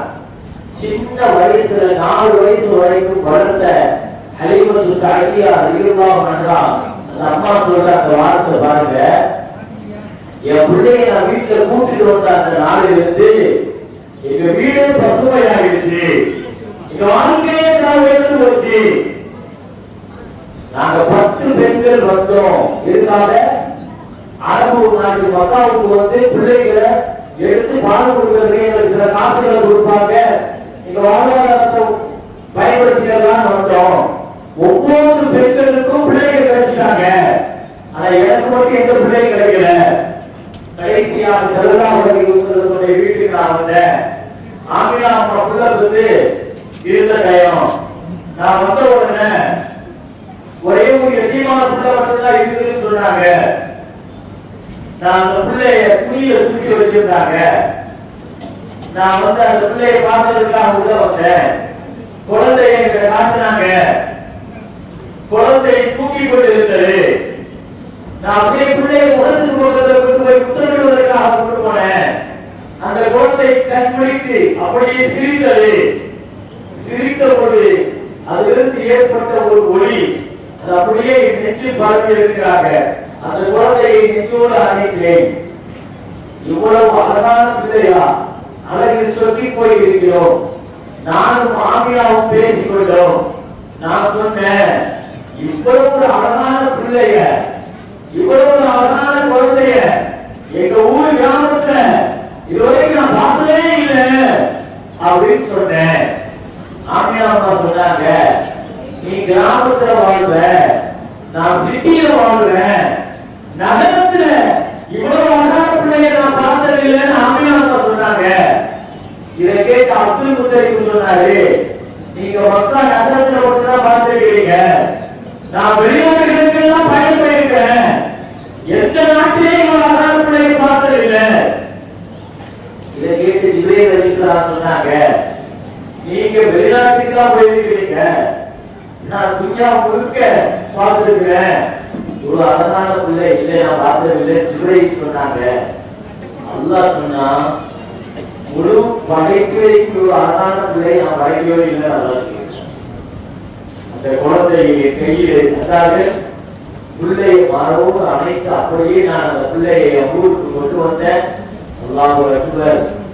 ஸல்லல்லாஹு அலைஹி வஸல்லம் மக்காவுடைய கிளைகள், மக்காவுடைய சீதோஷனை இதெல்லாம் ஆரோக்கியமின்மையை ஏற்படுத்திய கூடாதுங்கிறதுக்காக கிராமத்தினுடைய சுகாதாரமான இடத்துல பிள்ளையை வளர்க்கிறதுக்கு அரபிகள் அன்னைக்கு பிள்ளையை இப்படி கொடுப்பாங்க. ஏன் இப்படி கொடுத்தாங்கிறது வரலாறு தெரியும். பிள்ளைகளை ஏன் 4 வருஷம் அங்க வளர்க்க வைக்கிறாங்க? கிராமங்களில் வளர்க்க வைப்பாங்க. சுகாதாரமான காற்று, சுகாதாரமான தண்ணீர், சுகாதாரமான சூழல், பிள்ளைக்கு அட்மாஸ்பியரை ஏற்படுத்துறாங்க. மக்களுடைய கேள்வி பிள்ளைய என்ன செய்யக்கூடாது, இடைவெளி ஏற்படுத்தக்கூடாது. இன்னொரு விஷயம், சிட்டியில ரொம்ப மொழி ஆளுமை இருக்காது, கிராமங்கள்ல மொழி திறமை இருக்கும். அழகா நல்ல பேசுவார், மொழி ரொம்ப அழகா பேசுவார். அவங்க பிள்ளைய அங்க கொடுத்ததுக்கு பல காரணங்கள்ல ஒரு காரணம் என்னன்னா பிள்ளையினுடைய ஆரோக்கியத்துக்காக, இரண்டாவது பிள்ளையினுடைய மொழி புலமைக்காக, மொழி வளர்த்திருக்கார். அவரு பசாகத்தா பேசுறார், தெளிவா பேசுறார். இதுக்கா அலிமாவும் கொடுத்துறார். நபி ஸல்லல்லாஹு அலைஹி வஸல்லம் அங்கே வளர்த்தார். சுமார் 4 வருஷம் வளர்த்தார். 4 வருஷத்துக்கு அந்த பாக்கியத்தை அலிமாமா சொல்லுவாங்க. இந்த பிள்ளையை வந்து சொன்னாங்க, அனாதையான பிள்ளை மட்டும்தான் இருக்குது சொன்னோம். அந்த பிள்ளையை எடுத்துட்டு வந்து என் கணவர்கிட்ட காமிச்சேன். கணவர் சொன்னாரு, ஒரு பெரிய பறக்கத்தை வீட்டுக்கு நீ கொண்டு வந்துருக்கேன்னு சொன்னாரு. எதிமான பிள்ளையை எடுத்து பால் கொடுத்தா யார் காசு கொடுப்பாங்க அப்படிங்கிறதுக்கு மத்தியில பறக்கத்து கிடைக்குமா நம்ம கொண்டு வான்னு சொல்லி அல்லாஹ் அந்த பிள்ளையை கொண்டு வந்தேன். அம்மா சொல்றாங்க, மற்ற பிள்ளைகளுடைய வளர்ச்சி மாதிரி இருக்காங்க. ஸல்லல்லாஹு அலைஹி வஸல்லம் வளர்ச்சி எப்படி இருக்குமான்னா, ஒரு நாள்ல ஒரு பிள்ளைகளுடைய வளர்ச்சினா அது ஒரு மாசத்துடைய வளர்ச்சி ரசூலுல்லாஹ்வுக்கு ஒரு நாள்ல இருக்கும். ஒரு வருஷத்துடைய வளர்ச்சி ஸல்லல்லாஹு அலைஹி வஸல்லம் ஒரு மாசத்துல இருக்கும். அப்படி ஒரு வளர்ச்சி, புதுமை. புதுமைன்னா நான் சொல்றது பக்குவம். அவ்வளவு வயதுக்கு மீறி அந்த பக்குவம். நபி ஸல்லல்லாஹு அலைஹி வஸல்லம் பிள்ளையை நான் வளர்த்தேன், கவனமா பார்த்துக்கிட்டேன். இப்படி அந்த 4 ஆண்டு காலத்தில் பயணிக்கிற போது நடக்கிற நிகழ்வுகளை அலிமாமா நிறைய சொல்றாங்க. பின்னால் ஒரு காலகட்டம் மக்கா வெற்றி பெற்று ஸல்லல்லாஹு அலைஹி வஸல்லம் குறை யுத்தங்கள் வந்துச்சு. குறையில ஜெயிச்சு 40,000 ஆடுகளை வச்சிருக்காங்க, 6,000 கைதிகள் பிடிக்கப்பட்டிருக்காங்க. அப்ப ஷீமா அப்படின்னு ஒரு அம்மா வந்தாங்க. வந்து சொன்னாங்க, நான் உங்களுடைய சகோதரி அப்படின்னா. நீங்க சகோதரியா? எனக்கு தெரியலையே, எப்படி சகோதரின்னு கேட்டேன். இல்ல, உங்களை வளர்த்த ஹலீமா அம்மாவுடைய மகனா, சின்ன பிள்ளைய உங்களை தூக்கி நான் வளர்த்துருக்கிறேன். உங்களை 4 வயதுக்கு கூட்டு போவேன். பழசொன்று ஞாபகப்படுத்துறார். சிறுதாரிசனம் கேட்டாங்க, அம்மா வெளியிருக்கு, நீ என் சகோதரின்னு சொல்றியம்மா, ஆனா நீங்கம்மா கேட்டா. அம்மா சொன்னாங்க, அவ்வளவு தண்ணி, நான் உங்களை முதுகுல சுமந்துட்டு போவேன், நீங்க செல்லமா என் முதுகுல கடிச்சு வச்சீங்க அப்படின்னு சொன்னாங்க. அது அடையாளம் இருக்குதுன்னா சிறுதாரிசனா எனக்கு ஞாபகம் இருக்குதுன்னா எனக்கு ஞாபகம் இருக்குது சொல்லி சொன்னாங்க. ஏமா நீ எப்படி இருக்கிறியா, நான் நல்லா பாத்துக்கிறேன். இல்ல நீ கூட்டத்தை அவாசி கூட்டம் பிராணாயத்தை கையில பிடிக்கப்பட்டிருக்கா, அந்த கூட்டம் தான் சிறுதாரிசன். அம்மா சொல்லிச்சு, இல்ல நான் என் கூட்டத்தோடு இருக்கிறேன். சிறுதாரிசன் என் சகோதரிக்காக, என் அம்மா ஹலீமா அம்மாவுக்காக 6000 பேர்களை விடுதலை செய்கிறார் சிறுதாரிசன். 40,000 ஆடுகளை, ஒரு ஆடு 2 ஆடு இல்ல, 40,000 ஆடுகளை சகோதரி ஷீமா அலிவா அவங்களுக்கு கொடுத்து, எம்மா நீங்க வசதியா ஆடு சொல்லி கொடுத்தாரு. வளர்த்த நாட்டாட்டு ஆடுகளுடைய வளர்ப்பை பத்தி நிறைய எழுதுறாங்க. அதெல்லாம் உள்ள போய் பயிற்சா நம்ம 63 வயசு வரைக்கும் போக வேண்டியிருக்கு. இந்த வரலாற்றுல நம்ம சீரத்துல 63 வயசு வரைக்கும் நம்ம பயிற்க வேண்டியிருக்கு. அதனாலதான் எதை விடுறது, எதை சொல்றது, எதை எடுத்துக்கிறது எனக்கு தெரியல. ஆனா அல்லாஹ்வுடைய நாட்டம், இந்த சபையினுடைய பழக்கத்து, இதனுடைய மஜ்லிஸுடைய பேரன்பை அல்லாஹ் எதை வெளிப்படுத்தணும்னு நினைக்கிறானோ அதை வெளிப்படுத்தும். நான் இதெல்லாம் குறிப்ப எழுதிட்டு வந்து பார்த்து வரிசையா பேசுறதில்ல, என்ன பேசணும்னு அல்லாஹ் நாடுகிறானோ, அல்லாஹ் எதை வாயிலிருந்து வெளிப்படுத்தணும்னு நினைக்கிறானோ, எந்த செய்தி நம்முடைய கல்வி தொடரும் என்று அல்லாஹ் நாடுறானோ அது வெளியே வரட்டும் என்ற நீரோட நான் உட்கார்ந்திருக்கிறேன். அந்த ரசீவோட அல்லாஹ் அந்த வார்த்தைகளை நான் வெளிப்படுத்தலாம். நிறைய பெருமக்களே, ஒரு பெரிய சிலாவிசனத்துடைய வரலாறுகளை பேசுவது ஆசைதான், விருப்பம்தான், அலுவலமாக, கடற்சலமாக, அரியணையாக ஒவ்வொரு நிலையிலும் எடுத்து பேச ஆசைதான். எனவே ஒவ்வொன்றையும் அடுத்தடுத்து நான் தாண்டி போவேன். சிறுதாயம் இருக்கு, ஆடு வைத்த காலங்கள், வியாபாரம் செஞ்ச காலங்கள், வியாபாரத்துக்கு போன காலம் இருக்கு இல்லையா, வியாபாரத்தை ஆரம்பிச்ச வயசு இருக்கு இல்லையா, வியாபாரத்துல ரசூலுல்லாஹ் கடைபிடிச்ச ஒழுங்கு இருக்கு இல்லையா, ஒழுங்கு இருக்கு இல்லையா. இனி அடுத்த கட்டம் சிறு வயதுல அதை பற்றி பேசலாம். ஸல்லல்லாஹு அலைஹி வஸல்லம் 2 நாடுகளுக்கு ஆரம்பத்துல ஆடு மேய்ச்சாங்க. ஒரு 10 வயசு வரைக்கும் ஆடு மேய்ச்சாங்க. நல்ல ஞாபகம் வச்சுக்கோங்க. ஸல்லல்லாஹு அலைஹி வஸல்லம் ஒரு 10 வருஷமாவது ஆடு மேய்ச்சிருப்பாங்க. சரியா? இந்த சின்ன பிள்ளைகளை ஆடு மேய்க்க வேண்டாம். நான் ஏற்கனவே சொன்ன மாதிரி நபிமார்களுடைய தன்மைகள்ல, குவாலிஃபிகேஷன்ல, பண்புகள்ல, தகுதிகள்ல ஆடு மேய்க்கிறது பண்ணு சொல்லிருக்க. அடுத்த ஞாபகப்படுத்துறேன், நிகாஹ், ஹஜ்ஜி, ஆடு மேய்க்கிறது, இந்த 3 செய்யாத நபி இருப்பாங்க. எந்த நபியா இருந்தாலும் இந்த 3 இருக்கும். நிகாஹ் செஞ்சிருக்கணும், ஹஜ்ஜி செஞ்சிருக்கணும், ஆடு மேய்க்கணும். மூசா அலைஹிஸ்ஸலாம் 10 வருஷம் ஆடு மேய்ச்சாங்க. குர்ஆன்ல அல்லாஹ் சொல்றான், ஸஹீஹ் நபி ஸல்லல்லாஹு அலைஹி வஸல்லம் 10 வருஷம் ஆடு மேய்ச்சாங்க. ஆடு மேய்ச்சாங்கங்கிறத விட சொல்லிக்கிட்டே இருப்பாங்க. ஆட்சி அதிகாரத்துக்கு வந்த பின்னாடி சொல்லுவாங்க, ஒரு சில காசுகளுக்காக நான் சின்ன வயசுல ஆடு மேய்த்த கூலிக்காரன் தான் என்று சொல்லுவாங்க. வசதி வாய்ப்புகள் வரும்போது பரச மறக்கக்கூடாது. நமக்கு பழைய தொழில் இருக்கலாம், பழைய விலை இருக்கலாம், பழைய வாகனம் இருக்கலாம், பழைய வீடு இருக்கலாம்.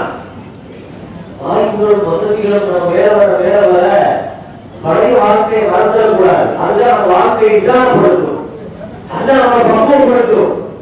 எப்பவுமே எதை மீறி போனாலும் நம்ம பார்த்துக்கணும். பரச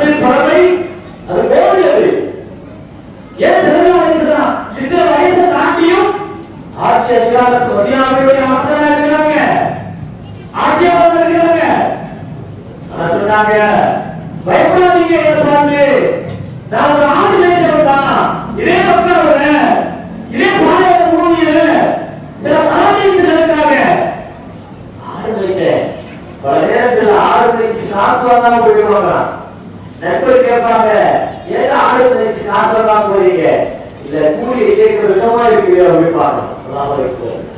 கூட வேலை பார்த்தவங்க சொல்றாங்க, சிறுதாடை செல்ற மாதிரி இவ்வளவு வெற்றி சுபாவம் உள்ள ஒருத்தர் நான் பார்த்ததே இல்லை. சின்ன வயசுல 10 வயசுல வேலையை அவ்வளவு இருப்பான். எத்தனை வயசுல?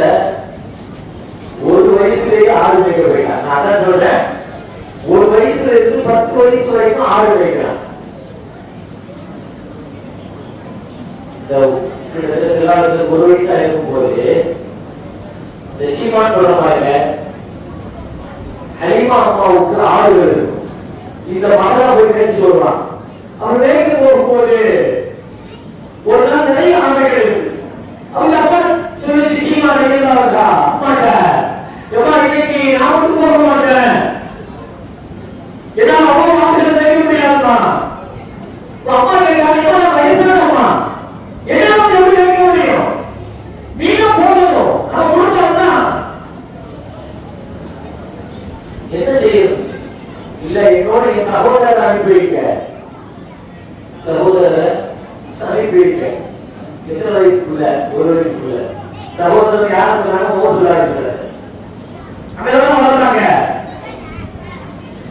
அதிகமா கேட்டாங்க, எப்ப பிள்ளை சின்ன பிள்ளைமா, பச்சை பிள்ளை, ஒரு வயசுக்குள்ள அந்த பிள்ளை ஆடு மேய்க்க கொண்டு போய் என்ன பண்ணல?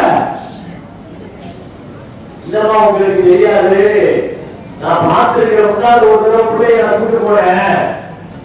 பிள்ளை ஒரு இடத்துல வச்சுட்டு நான் ஆடு வச்சுட்டு இருந்தேன். நான் 3 விஷயத்தை பார்த்தேன், அற்புதம். நம்ம சொன்னாங்க, முதலாவது அந்த பிள்ளையை எந்த இடத்துல நான் உட்கார வைத்தேனோ அந்த இடத்துக்கு நேரம் வந்து வேகம் போட முடியுது, வேகம் வந்து குறையா வந்திருக்கிறது. அந்த சின்ன பிள்ளைய தலைக்கு மேல நான் பார்த்து ஆச்சரியப்பட்டு போனேன். இந்த பிள்ளை சாதாரணமான பிள்ளை இல்லவா, நம்ம சாதாரணமா நினைக்க கூடாது.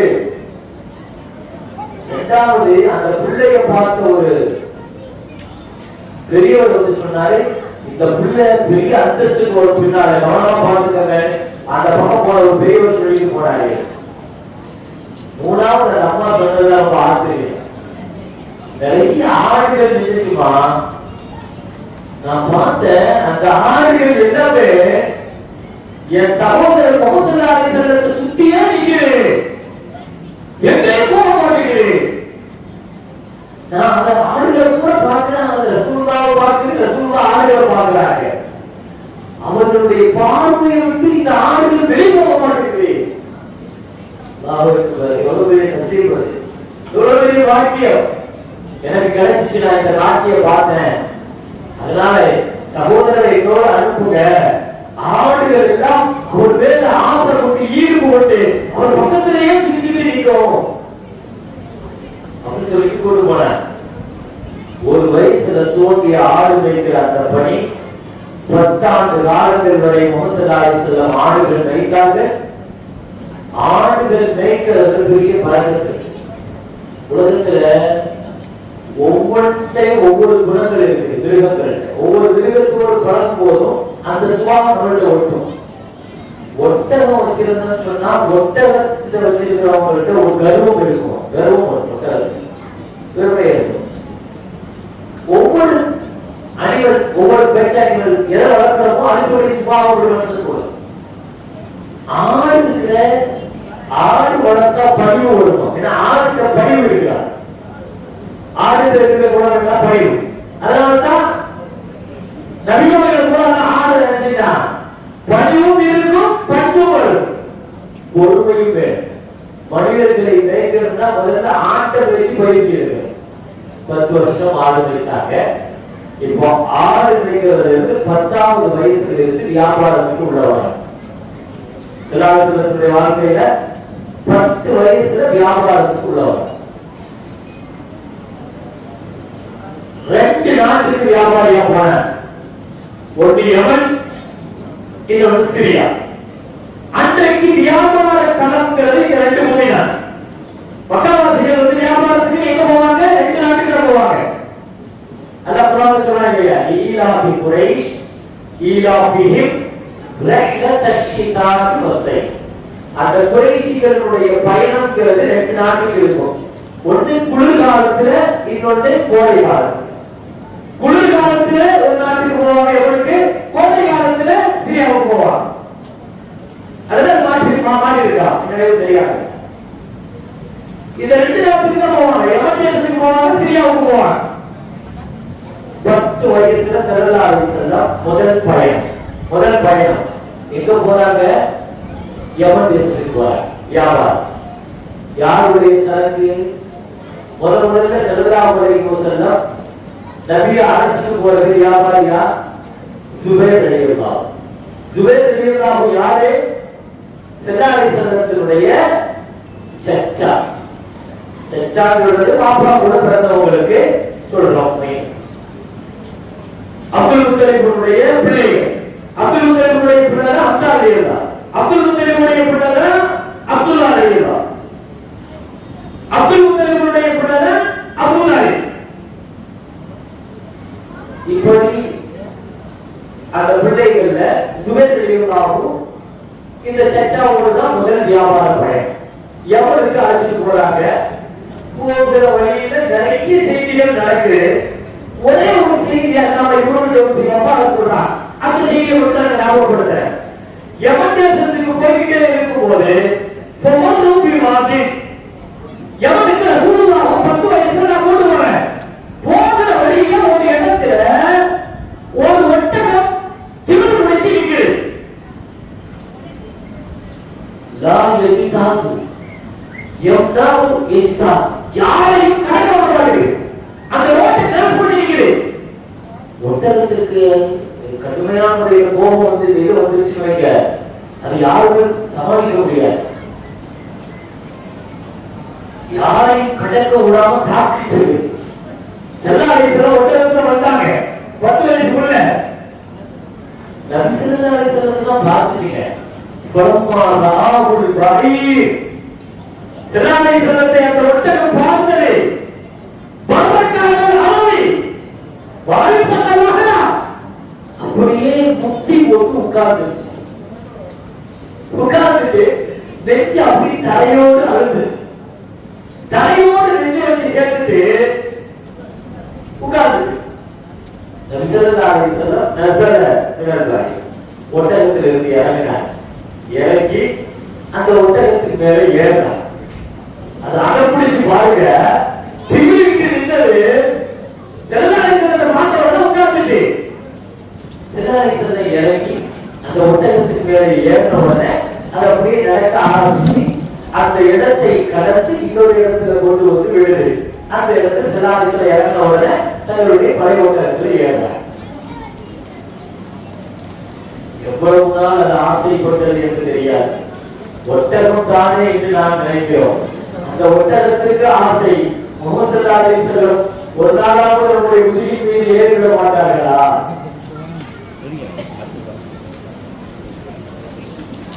இந்த இடத்தில் எனக்கு 2 வரலாறு ஞாபகத்திற்கு வருகிறது. உயிருள்ளவர்கள், அறிவுள்ளவர்கள் நபியை நேசித்ததை விடவும் இந்த ஜீவராசிகள் ஸல்லல்லாஹு அலைஹி வஸல்லம் அவர்களுக்கு நேசித்திருக்கிறார். ஸல்லல்லாஹு அலைஹி வஸல்லம் ஹஜ் செஞ்சார். ஒரே ஒரு ஹஜ் தான், ஹஜ்ஜத்துல் வதா. ஹஜ் செஞ்சு முடிச்சிட்டு குர்பானி கொடுத்தாங்க.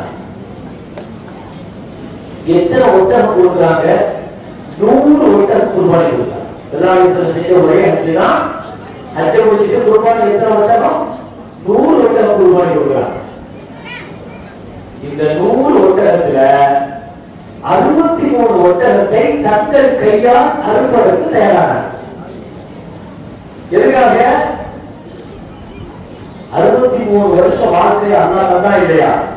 63 வயசை தந்ததற்கு ஆண்டுக்கு ஒரு ஒட்டகம் என்ற கணக்கில் அல்லாஹ்வுக்கு நன்றி செலுத்துவதற்காக ஹஜ்ஜை முடிக்கிற பொழுது ஸல்லல்லாஹு அலைஹி வஸல்லம் 63 ஒட்டகங்களை தங்கள் கையால் அறுக்க வேண்டும் என்றும் மீதி உள்ள ஒட்டகங்களை அலி அல்லாஹ்வை கூப்பிட்டு சொன்னாங்க, நீங்க அறுங்க அப்படின்னு சொல்லிட்டாங்க. நபி ஸல்லல்லாஹு அலைஹி வஸல்லம் அறுக்கிறதுக்காக கத்தியை எடுத்த பொழுது அல்லாஹ் அக்பர், சஹாபாக்கள் சொல்றாங்க, ஒவ்வொரு ஒட்டகமும் போட்டி போட்டு தங்களது கருத்தை கொண்டு வந்து காட்டுச்சு. ஒட்டகம் தான் அறுவடை போகிறோம், ஆனால் சிறந்தாலை சிறந்தனுடைய கரத்தால் அறுவடை வாழ்க்கையில இருக்கு. ஒட்டகம் வந்து கருத்தை ஈட்டுகிறது. சத்தியமாக நாங்கள் சொல்கிறோம், 63 ஒட்டகங்களும் ரசூலுல்லாஹ்வுக்கு முன்னால் வந்து பாஞ்சி வந்து ஒன்றை கொண்டு தள்ளிக்கிட்டு வந்து கருத்தை கொண்டு வந்து நீட்டுச்சு. நாங்கள் கண்கொள்ளா காட்சியை பார்த்தோம். முஹம்மது ஸல்லல்லாஹு அலைஹி வஸல்லம் 63 ஒட்டகங்களை பாக்கியமான தங்களுடைய கரத்தால் அறுத்தார்கள். மீதி உள்ள ஒட்டகங்களை அலிரலியல்லாஹு அன்ஹு சொன்னார். நபி ஸல்லல்லாஹு அலைஹி வஸல்லம் வஃபாத் ஆயிட்டாங்க.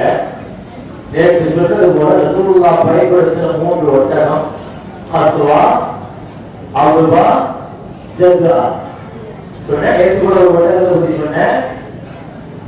அந்த ஜஸான் ஒரு ஒட்டகம், அவுபாங்கிற ஒட்டகம்.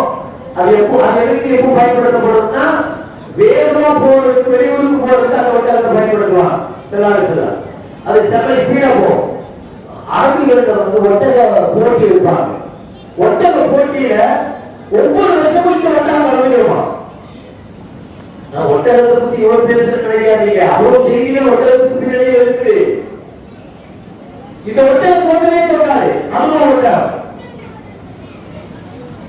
அன்னைக்கு ஒரு நாள் தோத்து போச்சு. தோத்துச்சுன்னா சாமிகளுக்கு கவலை தாங்க முடியல. சிலதாரிசனம் ஒட்டகம் தோத்து போச்சு, சாமான்கள் கவலைப்படுறாங்க. சிலதாரிசனத்துல வந்து சொன்னாங்க, யா ரசூலுல்லாஹ் உங்களுடைய ஒட்டகம் தோத்து போச்சுன்னா.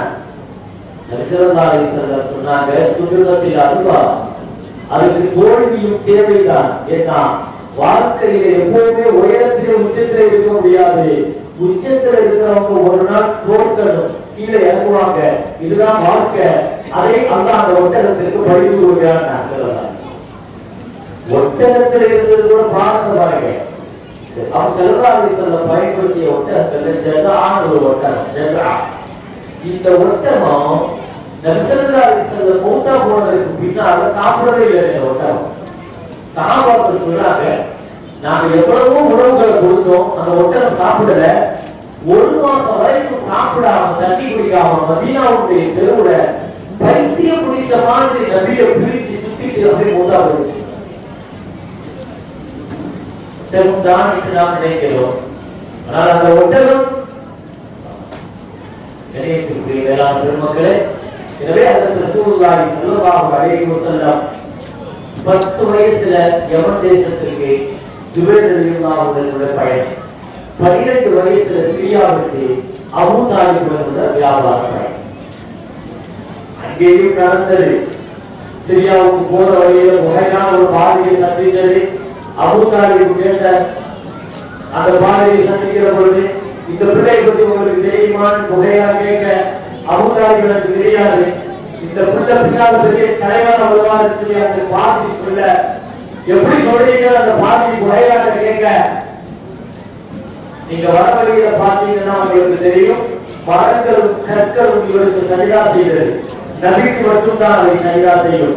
நான் பார்த்த அந்த காட்சியை சொன்னாங்க. இப்போ ஒரு எடுத்து போகல, மேகம் நிழல் பிடிப்பதை நீங்கள் பார்க்கலாம் சொல்லிட்டு காட்டினாங்க. நபி ஸல்லல்லாஹு அலைஹி வஸல்லம் பத்தி பின்னால் ஒரு விஷயங்கள் கூட புகையா சொல்றாரு. இது சிரியாவுடைய பயணத்தில் நடந்தது. அல்ஹம்துலில்லாஹ். அவங்க யமனுடைய பயணம், சிரியாவுடைய வியாபார பயணம், இப்படியே ஸல்லல்லாஹு அலைஹி வஸல்லமுடைய வியாபார திறமைகள் மக்காவுல அப்படியே பிரபலமாகிட்டே வருவதால் கதீஜா அம்மாவுக்கு ஒரு கான்ட்ராக்ட் கிடைக்கும். கதீஜா அம்மா யாரு? மக்காவுல பெரிய வியாபார சக்கரவர்த்தி. அந்த அம்மாவுக்கு யார் முதல்ல அறிமுகப்படுத்துறா? கதீஜா அம்மாவுடைய சகோதரினா அடையாளப்படுத்துறார். என்ன சொன்னாங்க? இப்படி ஊர்ல முஹம்மது ஒருத்தர் இருக்கிறாரு, அப்துல்லாஹ்வுடைய மகன், வியாபாரம் ரொம்ப திறமையா பண்றாரு, வெளிநாடுகளுக்கு சேவை எடுத்து போறாரு, நம்பிக்கையா நடந்துக்கிறாரு, உண்மையா நடந்துக்கிறாரு. ஒரு வியாபாரிக்கு என்ன தேவை? ஒரு வியாபாரிக்கு முதல்ல தேவையே 2 விஷயம். முதல்ல சிதுக்குனா என்ன? உண்மை பேசு. ஒரு வியாபாரியினுடைய முதல் அடிப்படையை சிதுக்கு. ஸல்லல்லாஹு அலைஹி வஸல்லம் 2 பையன் செல்லல். பையரும் செல்லலும் ஒரு பொருளை பேசி முடிக்கிறாங்க. அவங்களுடைய பேச்சுவார்த்தைகள் ரெண்டு விஷயம் தெளிவா இருந்துச்சு வைங்க. அல்லாஹ் வியாபாரத்தை பார்க்க செய்வானா? என்ன ரெண்டு விஷயம்? ரெண்டு பேரும் உண்மையை சொல்லல். இரண்டாவது ரெண்டு பேரும் பொருளுடைய தரத்தை தெளிவா காட்டல். இதுதான் பொருள். இந்த பொருள்ல இது இருக்கு, இந்த தரம் மிகைப்படுத்தி எல்லாம் பேசக்கூடாது. வாய்க்கு அடிச்சு விடுறது. 100 ரூபாய்க்கு வாங்கினது எனக்கு கட்டுப்படி ஆகாத 110 ரூபாய் கட்ட மூடி போய் சொல்றது. வியாபாரத்துல முதல்ல பொய்யெல்லாம் ரிஸ்க் அழிக்கூடாது. வியாபாரத்துல முதல்ல வழக்கத்தை எடுக்கிறது பொய் தான். எனக்கு கட்டுப்படி ஆகாதுன்னு சொல்லுங்க. இல்ல நானே அவ்வளவு வாங்கியிருக்கேன், நானே எனக்கு போய் சொல்றது. எனக்கு கட்டுப்படி ஆகாது முடிஞ்சிச்சு. வியாபாரத்துல முதல்ல சிந்துறாங்க. உண்மையும் அமானத்தும் இது ரெண்டு ரொம்ப முக்கியம். ஒரு வியாபாரிகிட்ட இந்த ரெண்டையும் தான் மாற்ற எதிர்பார்க்கும். மலேசியா, இந்தோனேசியாவை பார்த்துருக்கீங்களா? இஸ்லாமியர்கள் 98% எப்படி இருக்கிறாங்க? யூரோப்பிய இஸ்லாமிய நாடு எப்படி ஆச்சு? உலகத்திலேயே அதிகமான பள்ளிவாசல் இருக்கிற நாடு இந்தோனேசியா. இந்தோனேசியா உலகத்திலேயே முதல் இடத்துல அதுதான் இருக்கு பள்ளிவாசல். 8 லட்சம் பள்ளிவாசல் இந்தோனேசியா இருக்கு. இந்தியாவில் 3 லட்சம் பள்ளிவாசல் தான் இருக்கு. ஒரு 2010 துபாயினுடைய ஒரு நிறுவனம் கணக்கெடுத்துச்சு. அந்த கணக்கெடுப்புல உலகத்துல பள்ளிவாசல்கள் எந்தெந்த நாடுகள் அதிகமாக இருக்குன்னு ஒரு பெரிய கணக்கெடுப்பு. அதுல வந்து தரவாரிய 10 இடங்களை வருஷப்படுத்துச்சு. அதுல முதல் இடம் இந்தோனேசியா. 8 லட்சம் பள்ளி, உலகத்திலேயே மொத்தம் 38 லட்சம் பள்ளிவாசல் இருக்கிறான். அந்த நிறுவனம் எடுத்து சர்வே. அதுல 8 லட்சம் இந்தோனேசியால இருக்கிறான், 3 லட்சம் இந்தியால, 2 லட்சம் பங்களாதேஷ், 1.25 லட்சம் பாகிஸ்தான். அப்படியே வரிசையா சொல்லுது. சவுதியில 94, அடுத்து எகிப்துல 84, இப்படியே போய் சிரியா, சைனால வந்து 39,000, யூரோப்ல 41,000. இதனுடைய கணக்கெடுப்புகள் அப்படி போகுதுன்னு வைங்க. உலகத்தில் இவ்வளவு பள்ளிவாசல் இருக்கிற இந்தோனேசியாவிலோ மலேசியாவிலோ முஸ்லிம்கள் படையெடுத்தெல்லாம் வரல. 2 வியாபாரிகள் அந்த நாட்டுக்குள்ள உள்ள போனாங்க. 2 வியாபாரிகளை வச்சுதான் ஒரு நாடே இஸ்லாமிய. 2 சஹாபாக்கள் வியாபாரிகளாக போனாங்க இந்தோனேசியாவும் மலேசியாவும். அந்த வியாபாரத்தில் இருந்த உண்மை, அமானிய நம்பிக்கை, இதை கேள்விப்பட்ட முகமது ஸல்லல்லாஹு அலைஹி வஸல்லம் நம்பிக்கையை கேள்விப்பட்டு ஹதீஜா அம்மா தூங்குறவங்க. காலையில் எப்படி கிடைச்சிச்சுன்னா, ஹதீஜா அம்மாவுடைய சகோதரி ஆடுகள் மேய்க்கிறதுக்கு செல்லாத வச்சிருக்கிறாங்க. முகமதுன்னு ஒருத்தர் இருக்கிறாரு, அவரை வச்சு நான் என் ஆடுகள் எல்லாம் மேய்ச்சிருக்கேன், ஆடு மேய்க்கிறாரு, புள்ள நல்ல புள்ள, நல்ல தெளிவா இருப்பாரு, வியாபாரத்துல நேர்மையா இருப்பாரு, நம்பி சரக்க கொடுக்கலாம் அப்படின்னு ஒரு அறிமுகம் முதல்ல ஹதீஜா அம்மாவுக்கு கிடைக்குது. அப்படியா அவங்க ரசூலுல்லாஹ் பேசுவோம், வியாபாரத்தை பேசுவோம் அப்படின்னு சொல்லிட்டு ரசூலுல்லாஹ் கொண்டு வந்து முதல்ல ஹதீஜா அம்மாவை சந்திக்கிறார். ஒரு வியாபாரியாக இவங்க லேபரா, ஒரு லேபர் முதலாளியாக ஒரு சந்திக்கிறார்கள். ஹதீஜா அம்மா சொன்னாங்க, இன்னி ஆதித்து தரஸ், நான் மற்றவங்களுக்கு எவ்வளவு கொடுப்பேனோ அதை விட 2 மடங்கு உங்களுக்கு கொடுக்கிறேன். ஏன் சரக்கு கொண்டு போய் நீங்க வித்துட்டு வா அப்படின்னு சொல்லி, ஏன் சரக்கு வெளிநாட்டு கொண்டு வா, ஏன் வியாபாரம் செய்யுங்க. நான் எப்பவுமே மசூரா செஞ்சுட்டு தான் எங்க அப்பா எங்க குடும்பத்துல பாப்பானா அபூதாலிப் சொல்றான், மசூரா செஞ்சுட்டு தான் நான் முடிவு எடுப்பேன், நான் கேட்டு சொல்றேன்னு சொல்லிட்டேன். வந்து அபூதாலிப்ட கேட்டாங்க, அப்பா அந்த மாதிரி ஒரு வாய்ப்பு வருது, அரபு உலகத்தினுடைய பெரிய வியாபாரம் ஹதீஜா கூப்பிடுறாங்க, நான் ஒப்புக்க வேண்டுமான்னு கேட்டேன். அப்போ அபூதாலிப் சொன்ன வார்த்தை, மகனே இதஹாதா ரிஸ்கும் சாக்கல்லாஹி, இது அல்லாஹ் உனக்கு தந்திருக்கிற பெரிய ரிஸ்க் மகனே, அல்லாஹ் உன்னை தேடி அல்லாஹ் தந்திருக்கான், உன்னை தேடி ஒரு ரிஸ்க் வரும்போது நீ தக்கிட கூடாது, அதனால தாராளமா ஒப்புக்கொண்டு வா சொல்லி நீ ஒப்புக்கொள்ளு. ஹதீஜா அம்மாவுடைய வியாபார ஒப்பந்தத்தில் கையெழுத்து போடுறாங்க. அக்ரீமெண்ட் பாஸ் ஆகுது.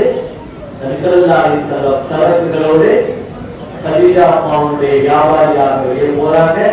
அல்ஹம்துலில்லாஹ் மிகச் சிறப்பாக அத்தனை பொருட்களை வியாபாரம் செஞ்சு கொண்டு வந்து முழுமையான லாபத்துடன் கொண்டு வந்து கொடுக்கிறாங்க. ஹதீஜா அம்மாவுடைய வியாபாரத்தினுடைய மூலமாக முஹம்மது ஸல்லல்லாஹு அலைஹி வஸல்லம் செயல்பட்டு 25 ஆண்டு காலங்களை ரசூலுல்லாஹி ஸல்லல்லாஹு அலைஹி வஸல்லம் வியாபாரத்தின் உச்சத்தில் கொடிகட்டி பறக்கிற அந்த நேரத்தில் தான் ஸல்லல்லாஹு அலைஹி வஸல்லத்துடைய வாழ்க்கையின் இன்னொரு பகுதி திருமண வாழ்க்கை, குடும்ப வாழ்க்கை, ஹதீஜா அம்மாவுடன் உள்ள பெண் பேசுதல். இது அடுத்த கட்ட நிகழ்வு ஸல்லல்லாஹு அலைஹி வஸல்லம் போகிறார்கள். அது எப்படி நடந்தது, நிக்காஹ் எப்படி நடந்துச்சு, யார் குதுபா ஓதுனா, முதல் குதுபால என்ன பேசினாங்க, 2 குதுபா நடந்துச்சு. ஹதீஜா அம்மா சார்பாக ஒரு சத்தீப் ஓதுனாரு, ரசூலுல்லாஹ் சார்பாக அபூ தாலிப் ஓதுனாரு. இவங்க என்ன சொன்னாங்க குதுபால, அவங்க என்ன சொன்னாங்க, குடும்ப வாழ்க்கை எப்படி ஆரம்பிச்சிச்சு, 25 வருஷம் குடும்ப வாழ்க்கை எப்படி பயணிச்சிச்சு என்று ரசூலுல்லாஹ் ஸல்லல்லாஹு அலைஹி வஸல்லம் இன்னொரு பகுதியான குடும்ப நிக்காஹ் வாழ்க்கையை பற்றி இன்ஷா அல்லாஹ் நாளை நாம் பார்ப்போம். வாஹு தஅவானா அல்ஹம்துலில்லாஹி ரப்பில் ஆலமீன். அஸ்ஸலாமு அலைக்கும் வரஹ்மத்துல்லாஹி. அல்ஹம்துலில்லாஹி ரப்பில் ஆலமீன். اللهم صل على سيدنا محمد وعلى ال سيدنا محمد وبارك وسلم عليه. اللهم اغفر لنا ذنوبنا وخطايانا كلها يا رب العالمين. اللهم ارزقنا شفاعة النبي صلى الله عليه وسلم. اللهم ارزقنا محبة النبي صلى الله عليه وسلم. اللهم ارزقنا زيارة النبي صلى الله عليه وسلم. اللهم ارزقنا جنة النبي صلى الله عليه وسلم. اللهم ارزقنا سنة النبي صلى الله عليه وسلم. صلى الله وسلم على سيدنا محمد وعلى آله وصحبه أجمعين برحمتك يا أرحم الراحمين. والحمد لله رب العالمين. صلى الله على محمد صلى الله عليه وسلم. صلى الله على محمد صلى الله عليه وسلم. صلى الله على محمد يا ربي صل عليه وسلم. பெண்கள் போனதற்கு பின்னால ஆண்கள் போகும்.